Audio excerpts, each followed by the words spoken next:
So there were three principal goals for the book. I've spent the last 9 years teaching in the legal clinic at Stanford, where my job is introducing students to corporate practice. And what I've seen over the years is that this work is often unfamiliar to folks. It's quite different from litigation that's familiar from the first year, from television, from movies. Folks often don't really have a feel for what the work is. So what I tried to do here was create a resource that would provide an introduction and help orient folks to the work. That's the first goal. The second goal was to make the case for an activity that I think is wildly effective, wildly underappreciated, and wildly underemphasized in law school. And that's the notion of drawing pictures, making sketches, using visual expression in all kinds of activities across the practice. If you think just about the nature of legal practice, think about what we deal with. We deal with structure, we deal with entity, we deal with flow, we deal with relationship, we deal with abstract concepts, multiple factors, lots of commercial and other considerations that all go into developing advice. There's an awful lot going on in a typical transactional setting or advisory setting, and it's pretty difficult to keep all of that in your head. If you think about the capacity of a drawing versus straight text, and think about the capacity of sketching, drawing, visuals to convey information, you can see that there's really a nice fit with this work. We have shape, we have color, we have line effect, we have space, we have proximity. All of those can be used to capture information, capture intensity, capture priority.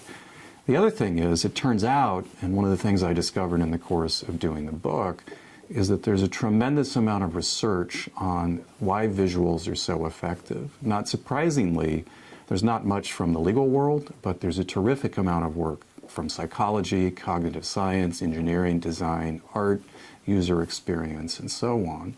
And the research tells us why drawing is so effective as a tool for thinking, for collaboration, for communication.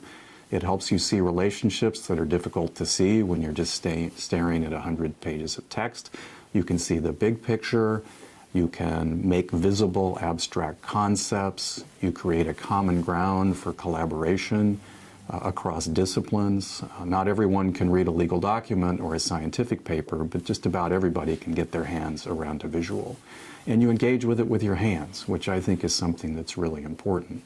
So when you put all of this together, all of those factors that contribute to the effectiveness of visual expression and the nature of legal practice, it's just a really wonderful technique for doing this work. And so with the book, I wanted to make the case that in being a corporate lawyer, there are lots and lots of ways that you can draw pictures and use visual expression, principally as a tool for thinking, getting a hold of problems, and certainly as a tool for collaboration and communication with others. And then the third goal of the book was that I've long believed that design is really important in creating information products, as we lawyers do. It boggles my mind that lawyers pay no attention to layout and typography and other design considerations in the work that we do, much less attention to the user. I mean, our job is to make products. We're product designers too. Our products are documents. Why wouldn't we pay attention to the other people who are engaged in a similar business? People like graphic designers, people who have studied on user needs, who have thought about how the eye moves across a line of text, who have thought about the optimal interplay of text, of image, of space, of color in communicating information. Lawyers don't do anything like that, and I don't know why. I think we have a ton to learn from designers in everything we do, frankly. With the book, I thought there was an opportunity to, as they say, walk the talk. I've been preaching this. Here was an opportunity to really try it out. And so I had the great privilege of working with a very talented graphic designer in putting the book together. It doesn't look like a legal book. It's full of white space, a landscape format, attention to typography. But I really thought it was a neat opportunity to essentially get proof of concept that even in legal work, conventional, traditional forms, design can really make a difference, and it's worth the investment.